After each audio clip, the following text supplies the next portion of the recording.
The act of buying a car has become so tainted for me because I feel like the last 3 or 4 times that I've had myself psyched up, going to get a new car, something happens.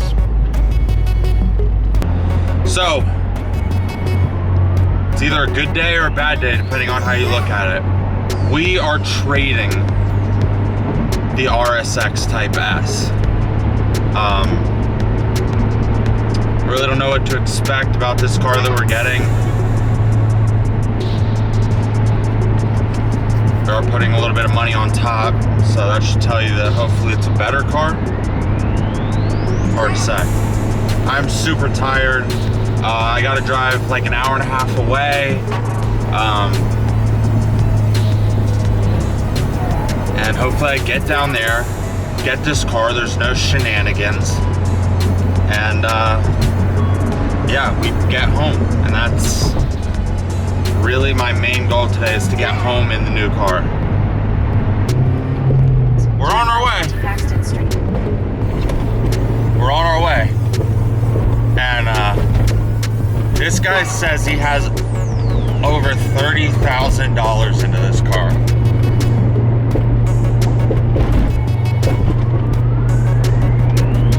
$30,000.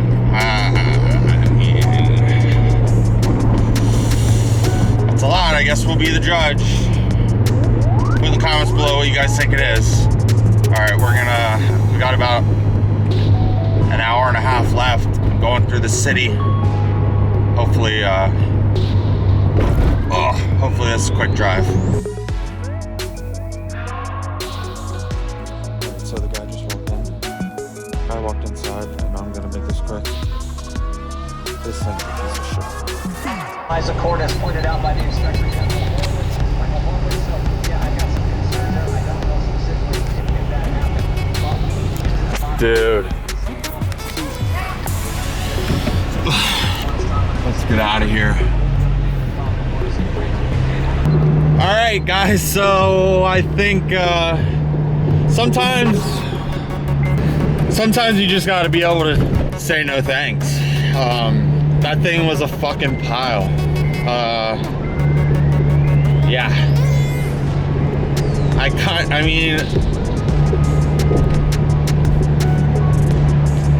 kind of figured, like, I was thinking to myself, like, what are the chances of this actually being a super nice Honda Civic EK? Like, there aren't many.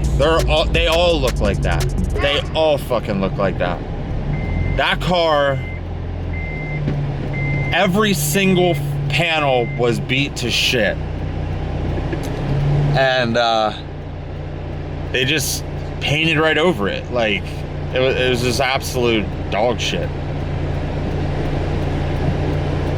And to be honest, like, if everything else looked cool, like, might have been able to, but I mean, it didn't. Everything looks sketch. Whenever I see fucking wires hanging around and all kinds of shit. Can I go? All right, so we are back in the shop, also known as the carport. We don't have a shop. But we will be getting one shortly. So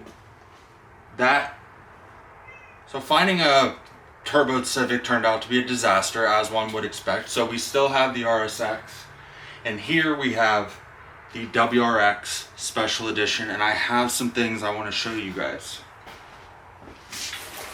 We are going all out with this build.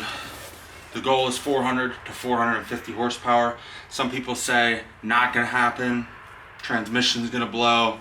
Diff's gonna go. We'll cross that bridge when we get to it. So in order to make that happen, we have the Cobb flex fuel sensor. We have an AEM fuel pump, I forget what size. And we got the 1050 ID1050, I think they're ID1050 injectors. So honestly, I was thinking about going bigger on the injector, but should be good for 400 horsepower, I would think, and we can always go bigger in the future if need be. So what I'm going to try to do today is I took these out in the last video, and I'm going to try to install these in this car here. They are AEM gauges. I have a boost gauge, an oil pressure gauge, and an air fuel ratio gauge. I'm not sure. This AFR gauge didn't work in the other car, and then I found that it was unplugged. So I don't know that I can't remember if it ever worked, but I'm gonna need to get the sensor for the exhaust pipe if that's gonna be something that I'm gonna be putting in. But right now I only have two available, two gauge pods. So I'm just gonna put the boost and the oil pressure in, and we'll get this air to fuel ratio gauge in another time. We still have the cob access port until we get that. So I'm not gonna bore you with all this because there's gonna be a lot of me looking up how to do this. I kind of know how to do it. I took it out on the 2013.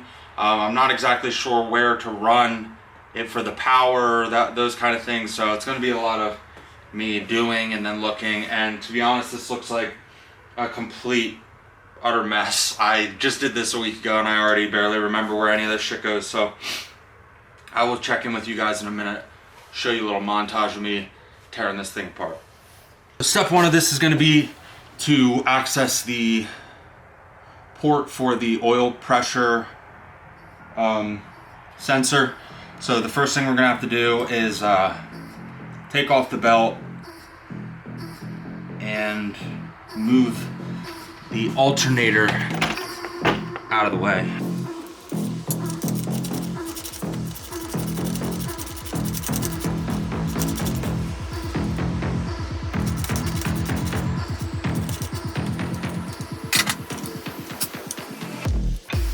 And this shit is pretty old.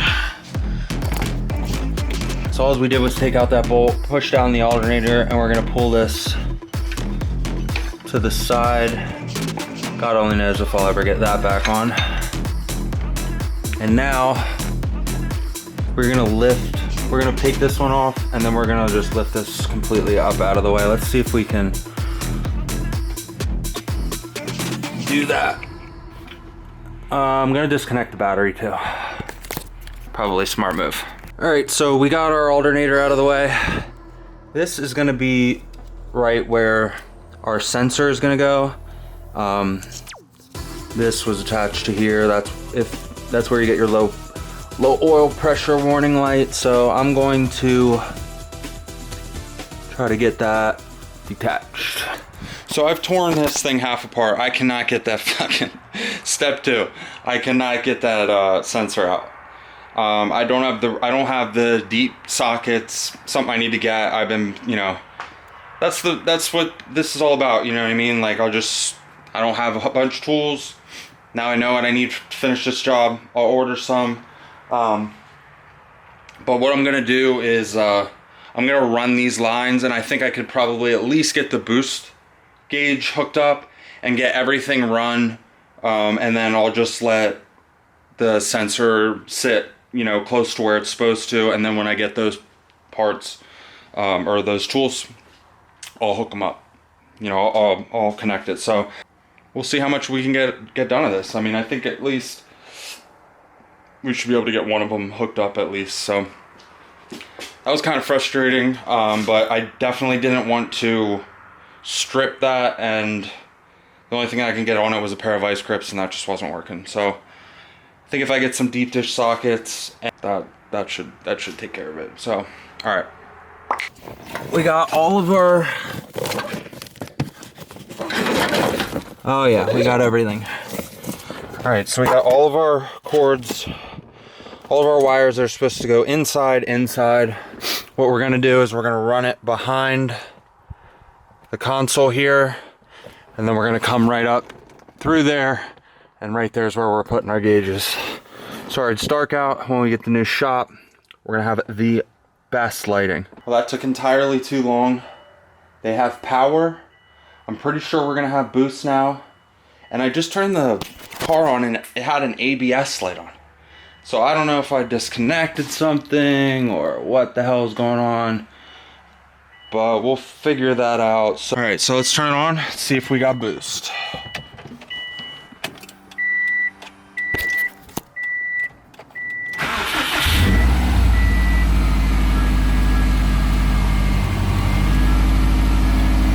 We have boost, boys and girls. Why would the ABS light come on?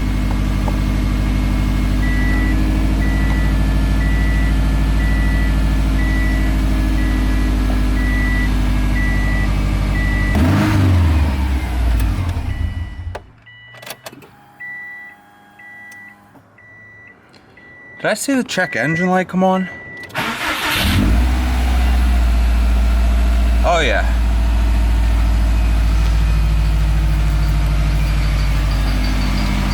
So now we have a check engine light.